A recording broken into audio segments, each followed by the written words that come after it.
Uma coisa fundamental quando você vai desenvolver a sua embalagem é definir qual é a espessura dela. Então, o vendedor te pergunta: qual é a espessura da sua embalagem? 0,6, 0,8, 0,10? E você não entende nada do que é isso. Qual é a espessura ideal para o seu produto? Calma, eu vou te ajudar a entender melhor qual é a diferença entre as espessuras e qual é a melhor para você. Primeiro, você precisa entender que espessura é a grossura do plástico. Quanto mais grosso, mais reforçado, maior a resistência e menor o rendimento por quilo. Também ao contrário, quanto mais fino, menor a resistência, maior o rendimento e menor o preço. Tá, mas e aí? Qual é a melhor opção para você? Eu vou te mostrar na prática qual é a diferença de cada um e qual vai ser mais interessante para você neste momento. Primeiro é importante você entender que a espessura é uma unidade de medida, como metro, quilômetro, centímetro, milímetro. No caso, a micras, que é o que a gente mais costuma chamar a espessura do plástico, é uma espessura abaixo de milímetro, uma espessura muito fina, uma unidade de medida muito fina. Vários materiais podem ser fabricados na mesma espessura, de acordo com a sua dureza e resistência. Por exemplo, este material é o PEAD, ele é um material mais resistente e ele pode ser fabricado numa espessura mais fina. Essa daqui, por exemplo, é o 0,3. Você vê que ela é bem fininha e mesmo assim ele permanece resistente. Esse tipo de material, nessa espessura, é utilizado para fazer embalagens mais finas que vão permitir uma redução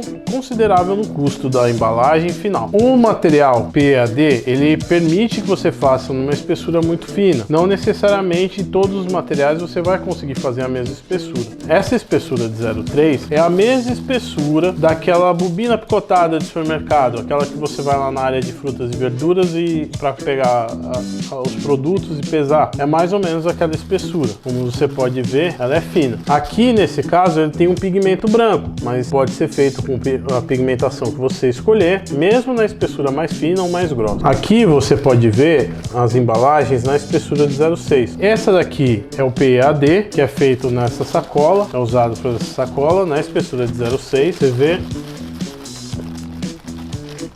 Esse PEBD também é na espessura de 0,6.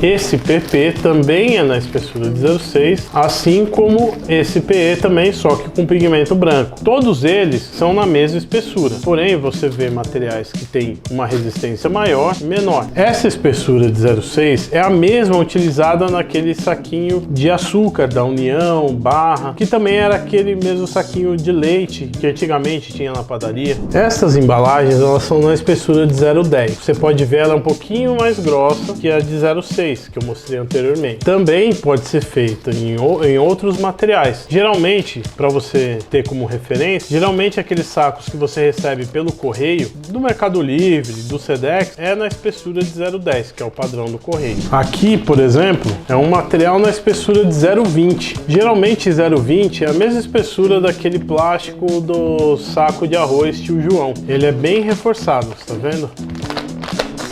Ele tem uma resistência maior. Essas espessuras que eu estou te mostrando, elas são apenas uma referência. Essa, por exemplo, a espessura dela é 0,30. É mais resistente do que aquele saco de arroz Tio João. A gente consegue fabricar a embalagem em qualquer espessura entre essa. Então, por exemplo, dá para fazer 0,15, que seria uma intermediária entre essa e a menor. Dá para fazer 0,25, que seria uma intermediária entre essas duas. E você consegue fabricar a espessura mais adequada à sua necessidade, conforme necessidade de transparência, de resistência que você precisa, e pode ser fabricado em diversos materiais. No caso, o PEBD, que é esse material transparente e mais maleável, a espessura mínima dele seria 0,6 e a máxima 0,30, assim.